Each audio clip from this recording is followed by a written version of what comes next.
What are you gonna do, big guy? Shit on me? Yeah. Order up.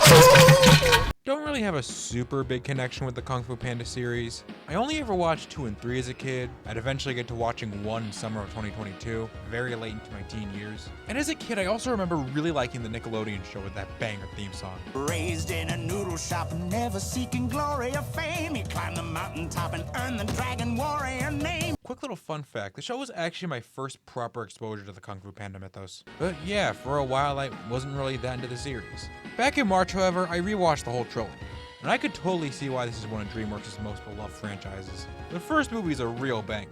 Solid humor, gorgeous action, Po is a really fun and enduring protagonist with a great performance from Jack Black. Tai Lung is a badass villain who has a really heart-wrenching backstory, and it's all topped with a great message about how the secret ingredient to accomplishing great things is by utilizing what makes you special. The second movie, oh mama, this one's good. It has some more nice moments of action and comedy, but it's significantly darker, with the villain, Lord Shen, being a literal genocidal maniac responsible for Po's tragic past, being the same dude who massacred his home village and killed his mom. And throughout the movie, Po would have to learn not to let the past define him, and accept the great life he has now. And that scene where he's processing his traumatic past, fucking beautiful. As for the third movie, I could sorta see why it's agreed to be the weakest of the trilogy. It's definitely got a lighter tone, and the villain, Kai, isn't quite as interesting as Tai Lung or Shen. But it's still a solid movie overall. It was really endearing seeing Po reconnect with his long-lost dad and Panda Tribe. It had this joke, What's that? My hat. What's that? My beak. What's that? My wing. What's that? My dumplings. and it had a nice message about embracing change with Po becoming a teacher, utilizing what he learned in the first movie, where he has the pandas fight off Kai's forces with their special talents. And with that, Po went from becoming a student to a master, thus ending a funny, action-packed, and heartfelt trilogy of films. Yep, 3 was totally the end, with no other entries after that. None whatsoever. You know exactly where this is going. Kung Fu Panda 4. Oh joy. I was pretty vocally not excited for this movie. As I said earlier, the series already had closure with 3, but this is Hollywood we're talking about. For big popular franchises never truly died no matter how much artistic merit and imagination sucked dry from them. The weird thing is that when Kung Fu Panda 4 was announced, there weren't really that many complaints, and in some instances, genuine excitement. Now, don't take it the wrong way. I'm not mad that people were excited for this movie and I was just some fun hater or whatever.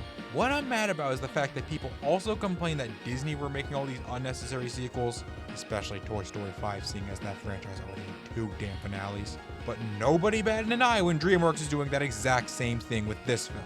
We're even getting a Shrek 5 for God's sake. And there's talks of a Donkey spin-off. Like, what can you even do with that? I partially blame the obnoxious DreamWorks glazers that spawned after Puss in Boots 2 released, saying that DreamWorks is gonna destroy Disney forever or something, not realizing that DreamWorks wasn't automatically gonna make consistently good films after making only 1 good movie in a streak of mediocrity. Seeing as DreamWorks is always kind of a hit or miss studio. So yeah, as I said, was not excited for this movie, and I expected it to not do super well critically. However, if it did manage to get good reviews, I'd eat my words and see the movie. Those words probably weren't going to taste that good anyway. Yep, turns out I had every right to be concerned for this movie, and it ended up getting pretty disappointing reviews. I still ended up wanting to watch the movie for myself, so I waited for the digital release, where I wasted $20 on the film I probably wasn't going to like. Gosh, I am just so good at money management. Anyway, yeah, everyone was absolutely right about this film. Kung Fu Panda 4 is a massive letdown in so many ways, and it's easily the worst film in the series. I was disappointed, yet unsurprised at the same time. Let's go deeper into this film. We open in a goat village where these goats are going about their day mining and shit. That's when we see a familiar face. Tai Lung is back, except it's not actually Tai Lung if it wasn't blatantly obvious, and he, I don't know, claims the village is his and burns something. Fire. We don't actually get time to process what happened, because we immediately cut to a ceremony at the noodle shop. Yeah, I'll go more into it later, but the pacing in this film is pretty bad. Mr. Ping, Po's adopted dad, is panicking at the fact his son is not there for the ceremony.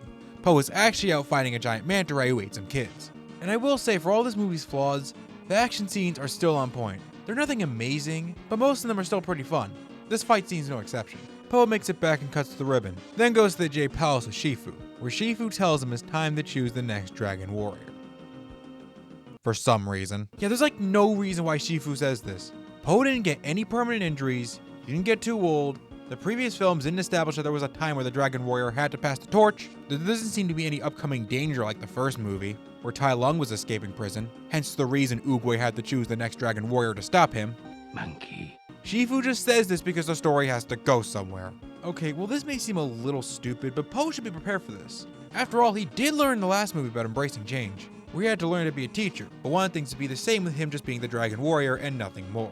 But after some time in the Panda Village, he taught his Panda tribe how to fight using their special talents, therefore successfully becoming a master. So that lesson Po learned in the last movie can pay off nicely here. Look, I appreciate the promotion. I think I'm just gonna stick with the whole Dragon Warrior thing. Oh wait, we're gonna regress Po's character just so we can go through some kind of arc in this film. The film's message about embracing change is a solid one on paper, but the execution is kind of poor. Shifu has no reason to tell Po that he has to give up the mantle of Dragon Warrior, and Po shouldn't be this pissy about passing the torch, given the fact that he's gained teaching experience. This is one of the many things that happens when you don't just let certain IPs die. You end up regressing characters and making them repeat lessons they should already know. I will say Po or Shifu aren't completely assassinated. Shifu isn't even in the movie that much, but it's still kind of annoying, and it could be a sign of these two having a full-on assassination later. We then get a tryout scene where Po has to choose the next Dragon Warrior. It doesn't really go anywhere. Then Po meditates and is struggling to find inner peace. Okay, shouldn't he have learned this in the second movie? I know the scene is played off as a joke, so I may be nitpicking, but come on! Po then notices someone breaking into the palace. He goes inside to investigate and meets a little gray fox trying to rob the place, Zhen. After a brief little fight, Zhen is taken to prison. That's where the goats from the opening run in and mention their attack, and how Tai Lung is back. I'm in rhyme. Po visits the attack site and notices Tai Lung's footprints are off. So he visits Zhen in prison to get some information about the attack. Zhen brings up a powerful shape-shifting sorceress known as the Chameleon. With that information, Po wants to take down the Chameleon, mainly for one last Dragon Warrior mission. So he lets Zhen free and the two are off to find and take down the Chameleon. One of the next scenes where we actually get to meet the Chameleon and...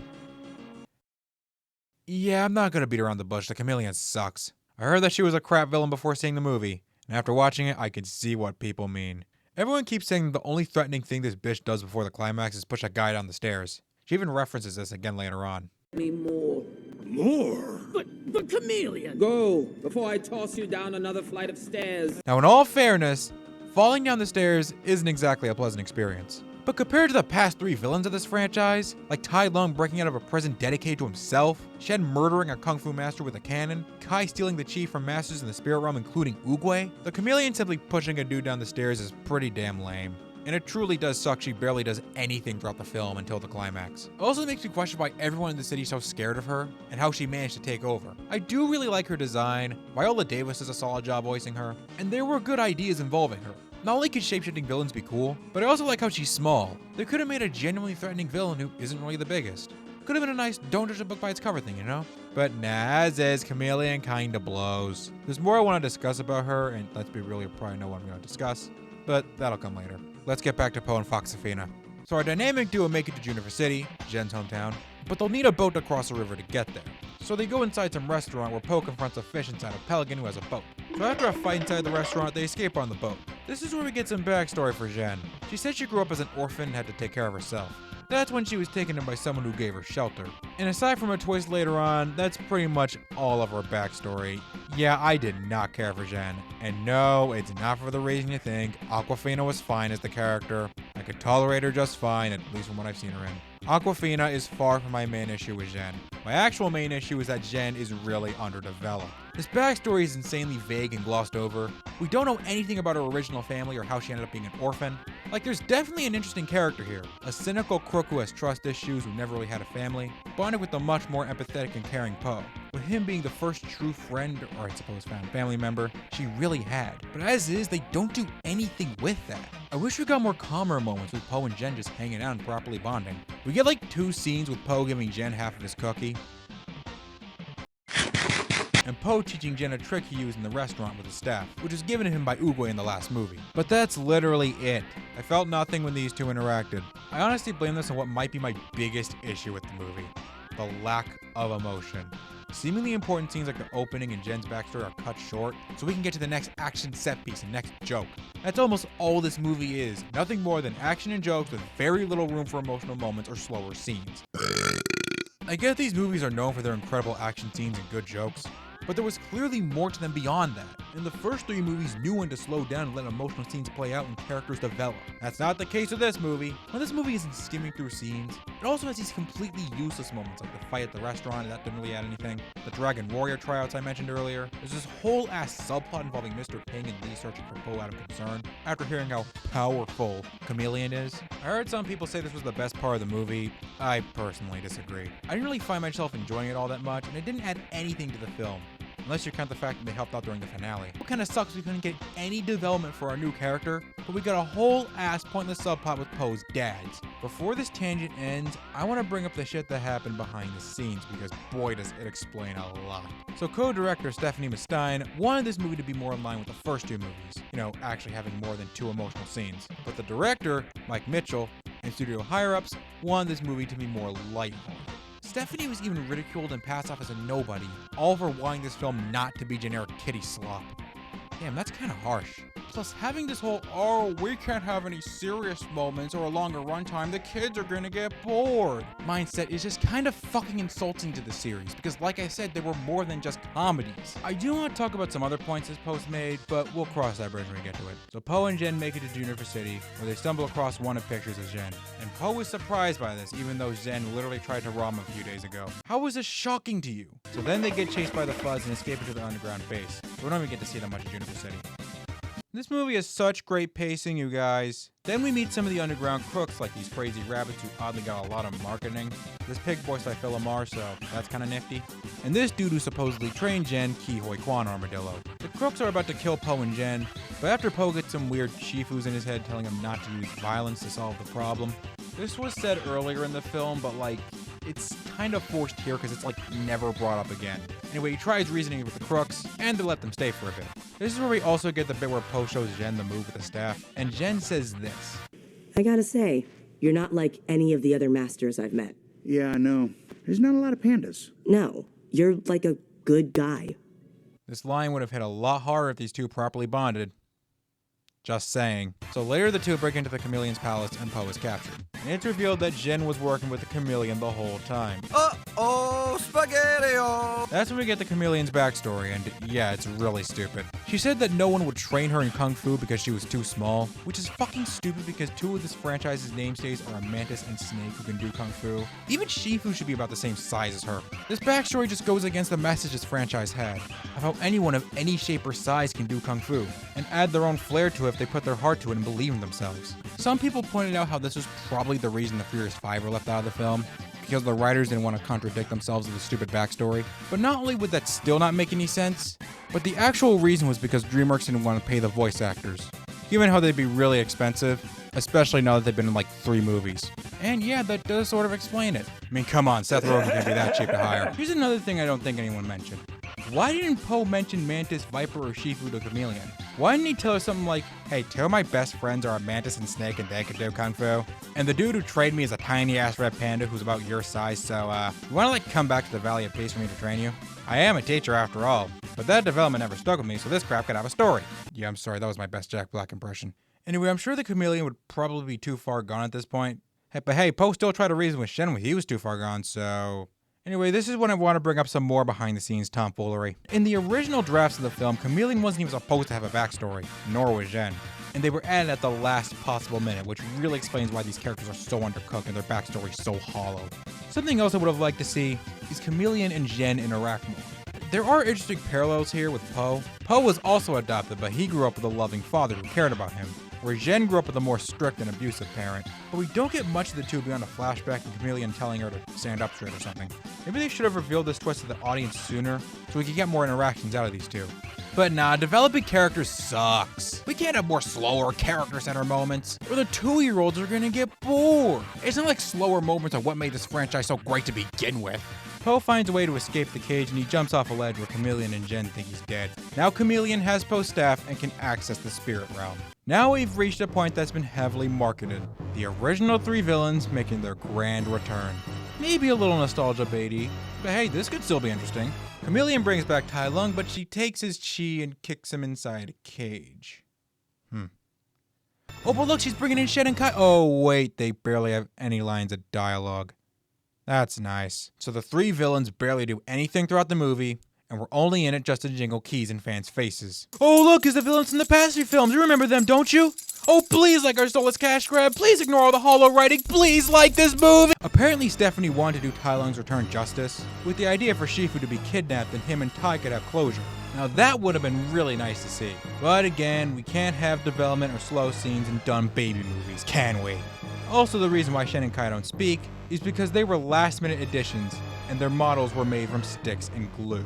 So Po gets rescued by Mr. Ping, and he and Lee tell him that it's important to embrace change. So yay, Po learned his lesson, even though we should already know this from movie 3 and barely showed any signs of developing throughout the movie. Up until this point, Po is just kind of on autopilot. He's not flat out unlikable or anything, but he doesn't grow or change throughout this soulless pile of nothing. At least not properly, I suppose. The message was forced at the beginning, and it still feels forced now. Po tries to go back to the castle to stop Chameleon, but Jen tries to stop him, not wanting Po to get hurt. So after pushing him back a bit, she hugs him. I heard some people say the scene was a carbon copy of the Tiger's Hug from the far superior second movie. Yeah, it kinda is. Not a complete carbon copy, there's different context behind it, but still kinda is. So Po goes out to fight the Chameleon, so Jen gets the idea to rally up all the underground crooks to fight the guards and help break in.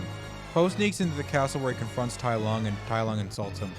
But he doesn't talk with Shen or Kai because, again, last-minute additions. So Po and Chameleon get into a fight, and Chameleon can now do Kung Fu thanks to all the chi she stole. Another cool idea they wasted is a villain who steals Kung Fu usage instead of taking the time to learn it. But I think I made my point, Chameleon still blows as a villain. The fight itself is kinda cool, I guess. I mean, shapeshifting can make for some cool fight scenes, and I do like this moment where Chameleon turns into Kai, and then she turns his leg into a trunk. That was pretty cool. I like that.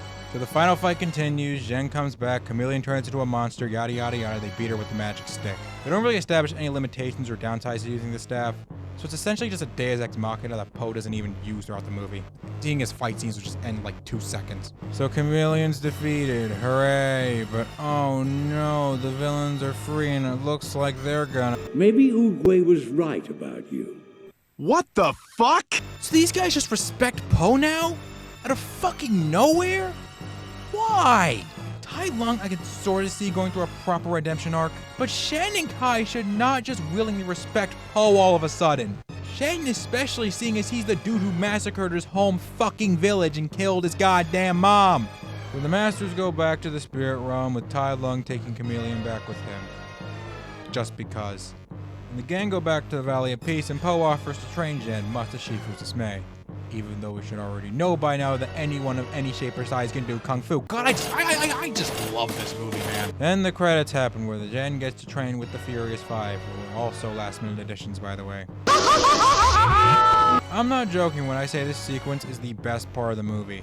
Not just because of the banger rendition of Baby One More Time, but it's just cute. And I like Jen's interactions with the five, even without the dialogue. And that was the movie. Wow, what a complete waste of time I never want to watch again. This movie's not a complete disaster that destroys the franchise beyond repair or anything. There were some cute moments and the voice acting was still solid, but all in all, Kung Fu Panda 4 is such a bland experience that made me feel nothing. The journey hardly had any emotional weight, Po's character is on autopilot, Jen is a painfully undercooked character, the villain is lame, and the film only really exists because people recognize the funny Jack Black Panda, so let's make another movie about him. And it paid off too, so a 5th movie is definitely on the horizon and could possibly be worse. Well, despite my comments on this film's mere existence, I did come to realize that maybe more movies set in this world not starring Po aren't a terrible idea.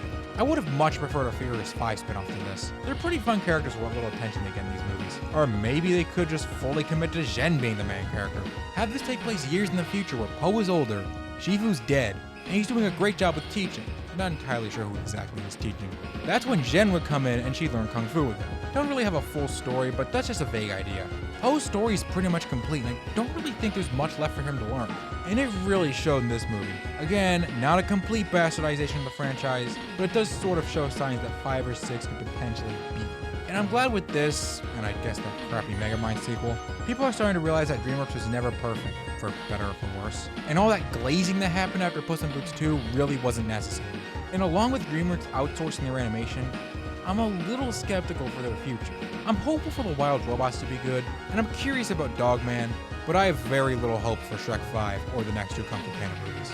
I really do feel bad for the people who worked on this movie, mainly for Stephanie and anyone else who wanted it to be more in line with the first two, and the people who animated the Furious 5, Shen and Kai with such tight deadlines. And I hope this potential upcoming animation strike changes things in the industry. But yeah, Kung Fu Panda 4 is a massive letdown, and yet I'm not surprised in the slightest it turned out this way. Okay, bye. My loneliness is killing me.